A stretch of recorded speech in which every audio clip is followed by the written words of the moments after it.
नमस्ते साथी सङ्गी, म कृष्ण कुमार रुकुम पूर्व भिलेजबाट आज न्यू ब्लगमा उपस्थित भएको छु। तपाईले म थोरै दृश्य मात्रै देखाउन चाहन्छु, यति धेरै देखाउन चाहेन। यहाँनिरको एकदम भूगोलहरू तपाईलाई थोरै मात्रामा थोरै भए पनि तपाईलाई देखाउन चाहे। म जन्मेको ठाउँ, म जन्मेको बस्ती अनि म हुर्केको त्यो बस्ती, म जन्मेको त्यो ठाउँ अनि म हुर्केको त्यो गाउँलाई थोरै तपाईलाई दृश्यमा देखाउन चाहन्छु। अवश्य पनि यदि नयाँ हुनुहुन्छ सब्स्क्राइब गरेर जोडिदिनु होला, पुरानो हुन्छ भने पनि अवश्य पनि हेरेर साथ दिनु होला। यो ठाउँ अनि यो भूगोललाई हेरेर अवश्य पनि साथ दिनुहुनेछ भन्ने पुनः आशा गरेको छु। म तपाईँको सदाबहारको साथी कृष्ण कुमार। अब लागौँ यो प्रस्तुतिर। म जन्मेको ठाउँ अनि म हुर्केको ठाउँ, यो हो मेरो पुरानो घर अनि मेरो बाबा आमाले बनाउनु भएको घर। अनि यहीँबाट म हुर्केँ, बढेँ, पढेँ अनि मेरो गाउँदेखि पल्लो साइडमा चाहिँ यो डाँडा काटिसकेपछि उतापट्टिको स्कुलमा जाने गर्थेँ। उपारिपट्टि हेर्न सक्नुहुन्छ रमाइलो सिस्ने हिमाल अनि यो रमाइलो डाँडा पाखा अनि गाउँघरले भरिपूर्ण भएको यो ठाउँ, संस्कार अनि संस्कृतिले भरिपूर्ण भएको यो ठाउँ। तपाईहरूसँगै म यहाँनिर तपाईहरूलाई थोरै देखाएँ। यो वन पाखा ओकाली अनि ओह्राली गर्ने मेरो गाउँ अनि घर। कहिलेकै त यो गाउँ घर सम्झिँदा अनि यो माटोलाई सम्झिँदा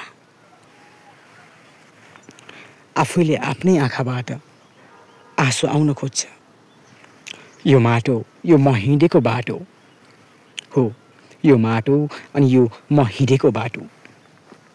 अचम्म छ है, ओखाली अनि ओह्राली गर्नुपर्ने यो मानिसको जिन्दगी। आजभोलि त के रमाइलो भएको छ यो गाउँ अनि यो ठाउँ। रोडले भरिपूर्ण भएको छ। सोचेका थिएनौँ कसैले पनि कि यस्तो हुन्छ होला भनेर। आज यो ठाउँ, यो गाउँ, यो पहाडमा पनि यसरी छेडियो, यसरी छेडिएको छ। छेडिँदा पनि एकदम नजिक अनि आनन्द लाग्छ। रुकुमकोटबाट यो हो रुकुमकोट। रुकुमकोटबाट पोखरा, बागलुङ, भुर्तिबाङ हुँदै काठमाडौँ जाने राजमार्ग यो मार्ग हो। यो मार्गमा तपाईँ मजाले जान सक्नुहुन्छ।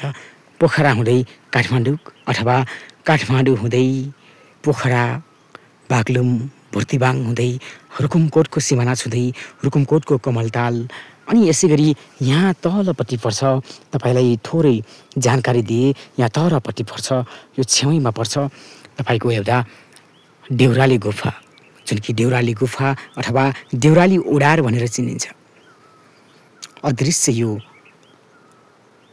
ठाउँ, अमूल्य यो जमिन अथवा जग्गा, यो बाटो, म हिँड्दै गरेको यो बाटो अनि यो माटो, साना साना गरेका ढुङ्गा माटोसँग पनि लडीबडी खेल्न मन लाग्छ मलाई। लडीबडी खेल्न मन लाग्छ। यही ठाउँमा हुर्केको भएर होला, यही ठाउँमा हुर्केको भएर होला। यो हो यतापट्टिको दृश्य थोरै देखाएँ मैले तपाईँलाई। यो हो काँडा गाउँको बस्तीतिर लाग्दैछौँ। अब काँडा गाउँको बस्तीतिर लाग्दै गर्दा साकिमको लामडाली डाँडाबाट उकालो लाग्दै गर्दा यो म जन्मेको गाउँ बस्तीबाट हिँड्दै गर्दा यो डाँडाको बाटो उकालो लाग्दै गर्दा म यहाँसम्म आइपुगेँ। यहाँसम्म आउँदै गर्दा यहाँबाट थोरै समयपछि हामी काँडाको टिला भन्नेमा पुग्ने गर्दछौँ। काँडाको टिला पुग्ने क्रममा तपाईँले सल्लाहको वन जङ्गल अनि एकदम मजाले यो पहाडको जङ्गलहरू हेर्न सक्नुहुन्छ। सल्लाहको रुखहरू अहिले रुकुम पूर्वको केही भेगहरूमा हिँड्दै गर्दा तपाईँले हिमाल, पहाड अनि यहाँका जस्तै रमणीय जङ्गलहरू अनि यो बाटोहरू मजाले हेर्न सक्नुहुन्छ। मान्छे हिँडिरहेका यो बाटो, ओकाली ओह्राली गरिरहेका यो बाटो अनि यो माटो। हामी त ओकाली ओह्राली गरिरहेका यी बाटोहरू आज पनि एकदम रमणीय छन् र नेपाल सरकारले बनाइएका यी राम्रा बाटोहरू लगाइएका नेपाल सरकार अनि नेपाल गभर्मेन्टले गरेका मिठा अनि राम्रा कामहरू, यति राम्रो रोडहरू बनाइएको छ। यति दुर्गम क्षेत्रमा पनि यो अदृश्य रोड सोचेका पनि थिएनन्। योभन्दा 10 वर्ष पहिला कसैले सोच्नु भएको थिएन कि यहाँ पनि रोड आउँछ होला भनेर। त्यहाँनिर चाहिँ एकदम रोमानीय गाउँहरू छ, तिलाको बस्ती पनि छ।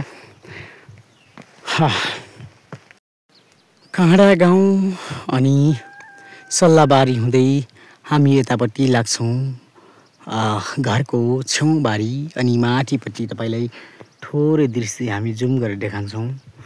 यो हो कावनछरी भनेर चिनिने यो भूमेचार तल्लो साकिम अथवा भूमेचार काँडा गाउँको सबैभन्दा टपमा पर्ने बस्ती हो। यसै गरी हामी तपाईँलाई तलपट्टि घुमाउँछौँ। यहाँनिर चाहिँ तपाईँ देख्न सक्नुहुन्छ यो हो बिचको गाउँ। बिचको गाउँले तपाईँले मजाले हेर्न सक्नुहुन्छ। गाउँले जीविका जिउँदै गर्ने बुवा आमा तथा हामीहरू। यसै गरी तलपट्टि हेर्नुहुन्छ सबैभन्दा पनि छेउको गाउँ अनि छेउको बस्ती भनेर चिनिन्छ तिलाधारा अथवा तिला गाउँ भनेर चिनिने गर्दछ। त्यसै गरी छेउछाउका कम्डाहरू गाउँले भरिपूर्ण भएका यी ठाउँहरू, यी भूगोलहरू। यसै गरी यो उपल्लोलाई चाहिँ एकदमै म चाहिँ ठुलो गाउँ भनेर चिन्ने गर्दछु। ठुलो गाउँ भनेर चाहिँ हामीले यहाँनिर चिन्छौँ र यहाँनिर निकै ठुलो बस्ती रहेको छ। अझै पनि ठुलो बाटो माथि गएर खिचेर तपाईँहरूलाई देखाउन अनि देख्न सकेको छैन। यदि तपाईँलाई पनि मन पर्यो भने अवश्य पनि कमेन्ट लाइक गरेर अर्को पनि पार्ट 2 भनेर लेखिदिनु भयो भने मैले अवश्य पनि पार्ट 2 भिडियो बनाएर तपाईँको समक्ष अवश्य पनि ल्याउने प्रयास गर्नेछु। यस्तै भिडियो ल्याउने गर्नेछु र यस्तै भिडियोहरूलाई तपाईँको सामु पेश गरिरहनेछु। तपाईँहरूको माया ममता र अथाह माया दिइरहनु भएको छ। अझै पनि आशा गरेका छौँ धेरै माया दिनुहोला। आउने दिनहरूमा तपाईँहरूको सामु यस्तै गाउँघरका भिडियोहरू लिएर आउने अवश्य पनि बाचा गरेको छु। अवश्य पनि स्वीकार दिनुहोला। साथी सङ्गी एकदमै नयाँ हुनुहुन्छ भने सब्सक्राइब गरेर जोडिदिनु होला भने, पुरानै हुनुहुन्छ भने हेरेर साथ दिनुहोला। जहाँबाट जोडिनु भएको छ विशेष धन्यवाद छ। आज हामीले तपाईँलाई घुमायौँ भूमिचारका ठाउँहरू। यसै गरी दूरदर्शी टाढाका ठाउँ भूगोललाई रुकुमकोटलाई थोरै मात्रामा देखाएका थियौँ भने थोरै मात्रामा भूमिचार साकिम काँडाका थोरै गाउँघर पुराना घरहरूलाई तपाईँहरूलाई देखाए। अवश्य पनि राम्रो लाग्यो होला। जस्तो लाग्यो जस्ताको तस्तै कमेन्ट गर्न नभुल्नुहोला। हस्त धन्यवाद। अब चाहिँ हामी छुट्टिन्छौँ। By by.